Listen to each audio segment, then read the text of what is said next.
2 Konings 22. Josia was 8 jaar oud toe hy koning geword het en het 31 jaar in Jerusalem regeer. Sy ma was Jedida, die dogter van Adaja uit Boosgat.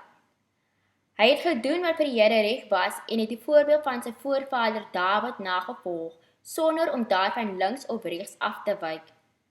In die 18de jaar van sy regering het koning Josia die staatssekretaris Safan, seun van Asalja en kleinseun van Mesulam, na die tempel van die Here toegestuur. Hy het hom beveel: "Ga na die hoofpriester Gilkia toe en laat hy die geld tel wat die poortwagters ingesamel het by die mense wat die Here se tempel besoek het. Gee hierdie geld aan die toesighouers van die werk aan die Here se tempel. Hulle moet dit gebruik om die werkers wat die tempel herstel te betaal. Dit is vir die skrynwerkers, bouers en messelaars en vir die aankoop van hout en gekapte klip om die tempel te herstel. Die toesighouers hoef nie rekenskap te gee van die geld wat hulle ontvang nie, want hulle is betroubaar." Gilkia, die hoofpriester, sê toe vir die staatssekretaris Safan: "Ek het die wetboek in die tempel van die Here gekry." Gilkia het die wetboek vir Safan gegee en hy het dit gelees. Safan het by die koning gaan verslag doen: "U amptenare het die geld wat by die tempel van die Here ingesamel is, aan die werkers en toesighouers by die tempel gegee." Safan sê ook vir die koning: "Die priester Gilkia het vir my 'n boekrol gegee." Safan lees toe vir die koning wat daarin staan. Toe die koning hoor wat in die wetboek geskryf staan, skeer hy sy klere. Hy beveel die priester Gilkia, Ahikam, seun van Safan, Akbor, seun van Micha, die staatssekretaris Safan en die koning se hoofamptenaar Asaja: "Gaan en raadpleeg die Here namens my en namens die hele volk Juda. Raadpleeg hom oor dit wat geskryf is in die boekrol wat gevind is. Die Here se toorn het teen ons ontvlam omdat ons voorvaders ongehoorsaam was aan die voorskrifte in hierdie boekrol. Ons het nie opgetree volgens wat in die boekrol van ons vereis word nie." Die priester Gilkia en Ahikam, Akbor, Safan en Asaja gaan toe na die nuwe deel van Jerusalem om die profetes Hulda te raadpleeg. Sy was die vrou van Salom, seun van Tikwa en kleinseun van Gasra, die klerebewaarder. Hulle het haar ingelig en sy antwoord hulle: "Dit is wat die Here, die God van Israel sê. Gaan en sê vir die man wat vir julle gestuur het, dit is wat die Here sê: Ek bring onheil oor hierdie stad en sy inwoners, net soos dit in die boekrol staan wat die koning van Juda gelees het. Want my volk het my verlaat deur aan ander gode offers te bring en my uit te tart met al die maaksels van hulle eie hande. My toorn brand teen hierdie plek en dit sal nie geblus word nie. Maar gaan na die koning van Juda wat vir julle gestuur het om die Here te raadpleeg en sê vir hom: Dit is wat die Here, die God van Israel sê aangaande die boodskap wat jy sopas gehoor het. Jy was berouvol en het Josia voor die Here verneder toe jy hoor wat ek gesê het oor hierdie plek en sy inwoners, naamlik dat die land ontvolk en vervloek sal word. Jy het jou klere geskeur en voor my gehuil as teken van berou. Ek het jou inderdaad gehoor, sê die Here. Daarom sal ek jou in vrede laat sterf en in vrede laat begrawe word. Jy sal nie al die onheil wat ek oor hierdie plek gaan bring, self beleef nie." Hulle het toe hierdie boodskap aan die koning oorgedra. 2 Konings 23. Toe roep die koning al die leiers van Juda en Jerusalem bymekaar. Die koning het opgestaan na die Here se tempel toe. Saam met hom het al die mense van Juda en die inwoners van Jerusalem, asook die priesters en die profete, almal klein en groot gegaan. Daar het die koning die hele boek van die verbond wat in die tempel van die Here gekry is, voorgelees. Die koning neem toe sy plek in langs die pilaar en het die verbond voor die Here hernie. Hy het onderneem om die Here te volg deur al sy voorskrifte, bepalings en gebooie met hart en siel te gehoorsaam. So het hy al die voorwaardes van hierdie verbond soos dit in die boekrol geskryf was, bekragtig. Die hele volk het hulle ook tot die verbond verbind.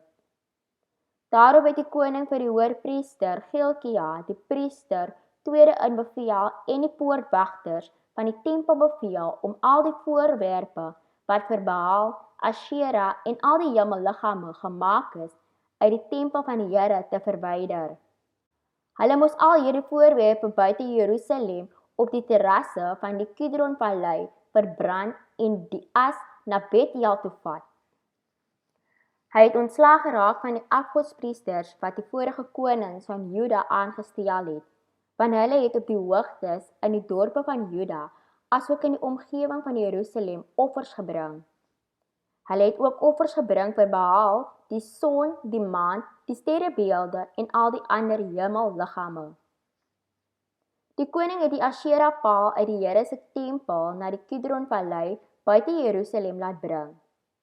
Daar is dit verbrand, vergrys en op die grafte van die gewone mense gestrooi. Hy het ook die kamers van die manlike prostituie binne die tempel van die Here afgebreek. Dis waar die vroue weefwerk vir Asherah gedoen het. Josia het al die priesters van ander dorpe in Juda laat kom en die hoogtes waar hulle geoffer het ontwy. Dit was vanaf Geba tot by Beerseba. Hy het die hoogtes by die poorte vernietig, ook die een by die poort van Josua, die stadsbevelvoerder. Hierdie poort was aan die linkerkant wanneer 'n mens die stadspoort binnegaan. Die priesters wat by die hoogtes geoffer het, is nie toegelaat om by die Here se altaar in Jerusalem diens te doen nie, maar kon saam met die ander priesters ongesuurde brood eet.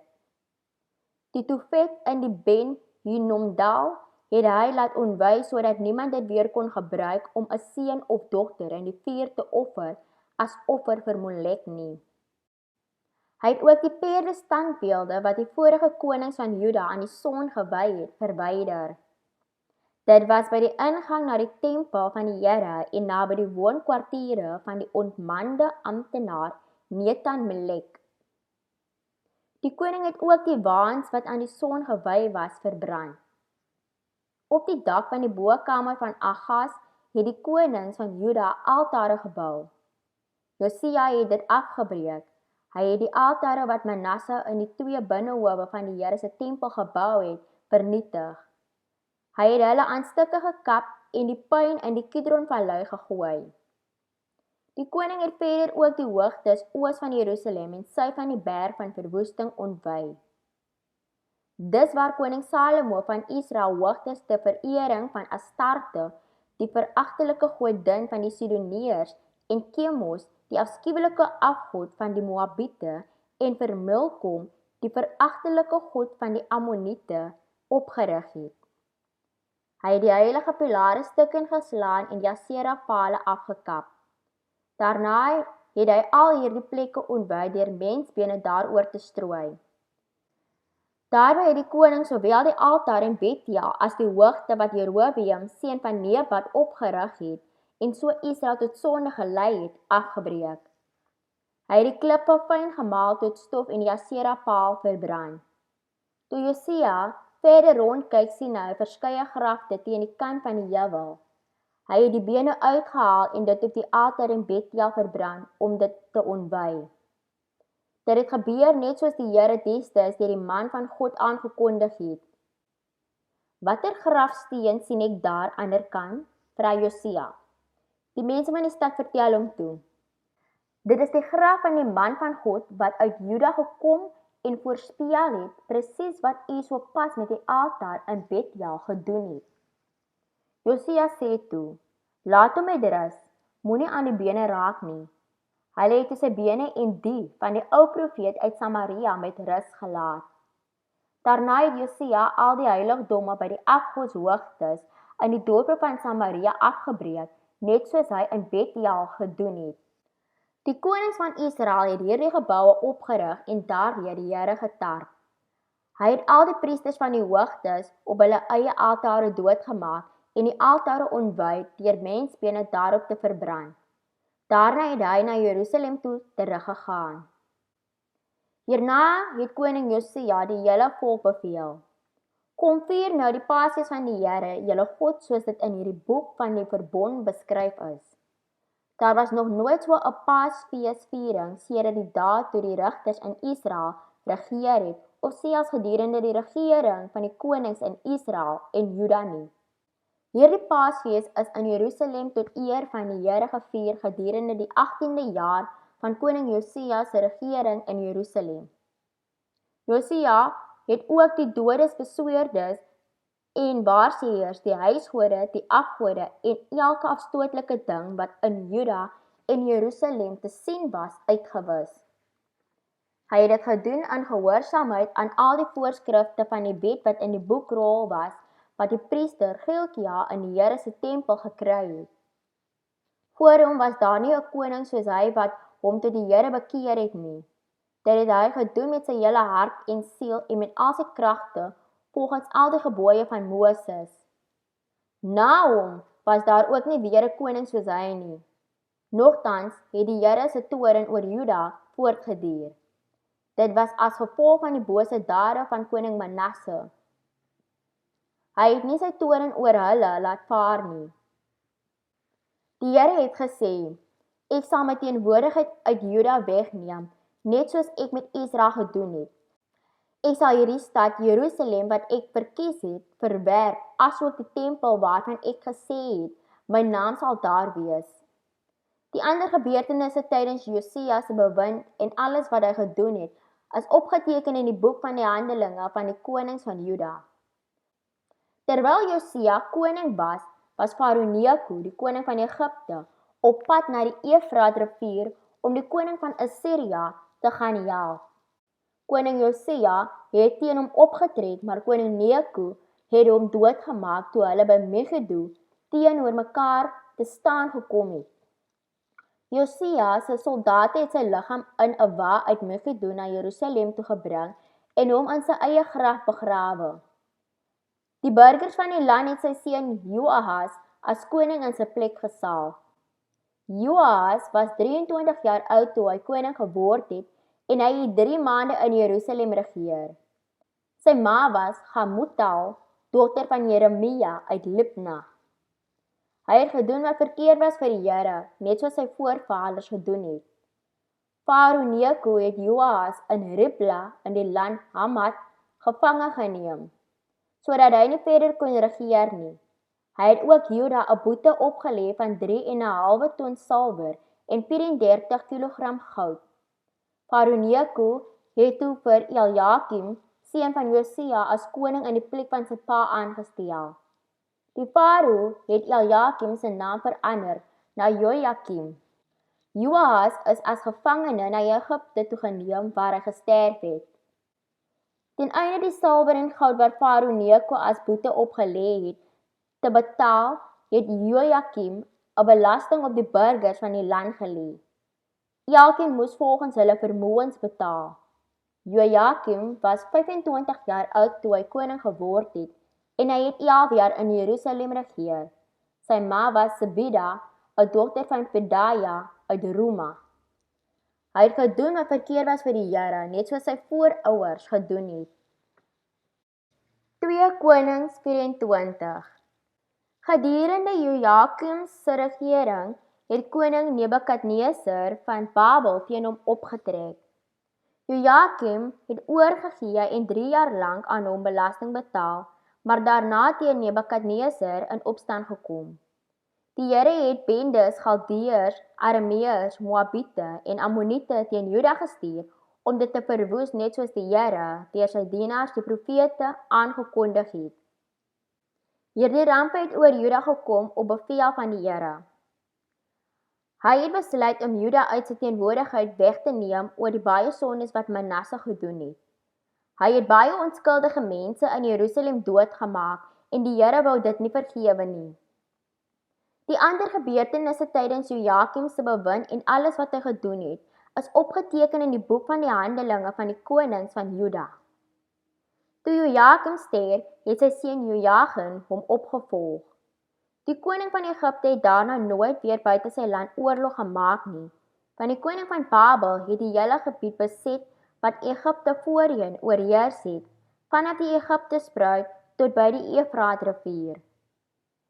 Joachim was 18 jaar oud toe hy koning geword het en hy het 3 maande in Jerusalem regeer. Sy ma, Negusta, die dogter van Elnatan, uit Jerusalem. Joachim het gedoen wat verkeerd was vir die Here, net soos sy pa gedoen het. Gedurende Joachim se bewind het die leer van koning Nebukadneser van Babel opgetrek teen Jerusalem en dit beleer. Koning Nebukadneser van Babel het self gedurende die beleg daar aangekom. Toe het koning Joachim en sy ma, sy amptenare en sy offisiere hulle aan die koning van Babel oorgegee. Tydens die 8ste jaar van Nebukadneser se bewind het hy Joachim gevange geneem. Soos die Here voorheen gesê het, het Nebukadneser al die skatte van die Here se tempel en die koninklike paleis gevat. Hy het al die goue artikels wat koning Salomo in die tempel gesit het, stukken gebreek. Koning Nebukadneser het almal in Jerusalem weggevoer. Al die offisiere, al die soldate, 10.000 in getal, al die ambagsmanne en smede. Net die armste mense is in die land agtergelaat. Nebukadneser het koning Joachim, sy ma, sy vroue, sy amptenare en al die vooraanstaande mense van Jerusalem as gevangenes na Babel toegeneem. Hy het ook 7.000 van die weerbare manne en 1.000 vakmanne en smede, almal wat geskik was vir oorlog, saamgeneem na Babel toe. Daarna het die koning van Babel vir Matanja, Joachim se oom, as koning aangestel en sy naam na Sedekia verander. Sedekia was 21 jaar oud toe hy koning geword het en hy het 11 jaar in Jerusalem regeer. Sy ma was Hamutal, 'n dogter van Jeremia uit Libna. Maar hy het gedoen wat verkeerd was vir die Here, net soos Joachim gedoen het. Daarom het die Here in sy toorn die inwoners van Jerusalem en Juda finaal voor hom weggevee en hulle in ballingskap gestuur. Sedekia het teen die koning van Babel in opstand gekom. 2 Konings 25. Dit was in die 9de jaar van Sedekia se bewind in Jerusalem. Op die 10de dag van die 10de maand het koning Nebukadneser van Babel met sy hele leer teen Jerusalem opgetrek. Hulle het by die stad kamp opgeslaan en beleringswalle rondom die mure opgehoog. Jerusalem is beleer tot in die 11de jaar van koning Sedekia se bewind. Teen die 9de dag van die 4de maand was die hongersnood in die stad baie erg. Daar was nie meer kos vir die inwoners nie. Toe is 'n opening in die stadsmuur gemaak waardeur al die soldate gedurende die nag ontsnap het. Hulle het deur die opening tussen die 2 mure by die koning se tuin gevlug, hoewel daar Galdeërs rondom die stad was, en het in die rigting van die Jordaanvallei gevlug. Maar die Galdeëse leer het hulle agterna gesit en die koning op die Jerigo-vlakte ingeval. Teen hierdie tyd was al sy manskappe van hom af verstrooi. Hulle het hom gevang en na die koning van Babel in Ribla gebring waar 'n vonnis oor hom uitgespreek is. Die koning van Babel het al sy seuns voor Sedekia doodgemaak. Daarna het hulle sy oë uitgesteek, hom met bronsketTINGS geboei en na Babel toegeneem. In die 5de maand, op die 7de van die maand, in die 19de jaar van koning Nebukadneser se bewind in Babel, het Nebuzaradan in Jerusalem aangekom. Hy was die hoof van die leiwag en 'n amptenaar van koning van Babel. Hy het die tempel van die Here, die koninklike paleis, al die huise en al die belangrike geboue in Jerusalem afgebrand.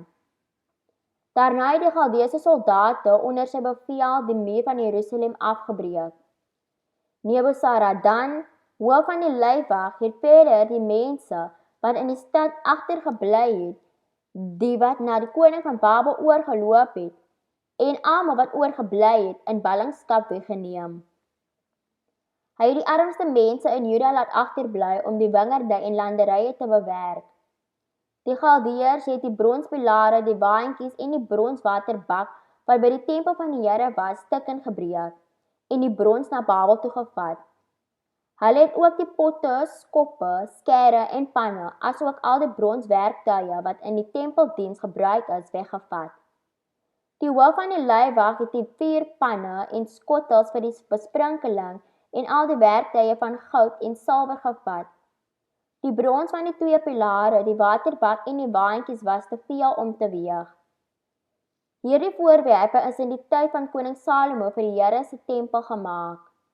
Elke pilaar was 8 meter hoog en die bronskapiteel bo-op was 1/3 meter hoog.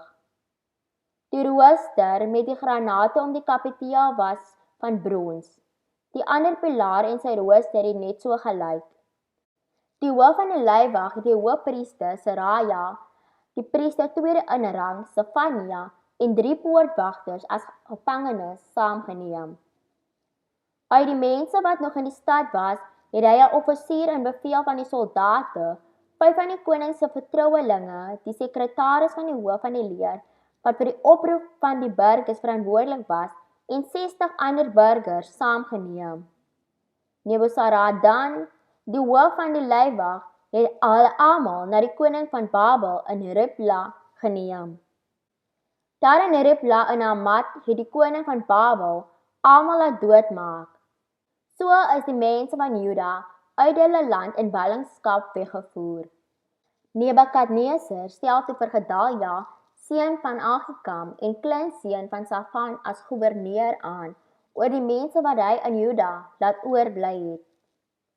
Toe die leerbevelvoerders en hulle manskappe hoor dat die koning van Babel vir Gedalia as goewerneur aangestel het, het hulle na hom toe gegaan in Mispa. Dit was Isma, seun van Netanja, Johanan, seun van Kareag, Seraja, seun van Tanhumet uit Netufa en Jahasanja uit Mahaka en al hulle manskappe. Gedalia verseker toe vir hulle met 'n eed: Moenie bang wees vir die Galdeese amptenare nie. Bly in die land en dien die koning van Babel, dan sal dit goed gaan met julle. Maar teen middelheirs van daardie jaar het Isma, seun van Netanja, kleinseun van Elisama, wat uit die koninklike geslag was, saam met 10 manne na Mispa toe gegaan en Gedalia aangeval en doodgemaak, asook die Judeërs en Galdeërs wat by hom was. Toe het almal klein en groot uit vrees vir die Galdeërs paniekbevange saam met die leerbevelvoerders na Egipte toe gevlug. In die 37ste jaar van die ballingskap van koning Jojagin van Juda, op die 27ste van die 12de maand, het Ewil-Merodak koning van Babel geword en Jojagin uit die gevangenis vrygelaat. Hy het Jojagin begenadig en hom 'n hoër status as die ander konings in Babel gegee. Jojagin is toegelaat om sy tronkklere uit te trek en kon vir die res van sy lewe van die koninklike voorrade lewe. Hy het vir sy daaglikse behoeftes lewenslang 'n vaste toelaag van die koning ontvang.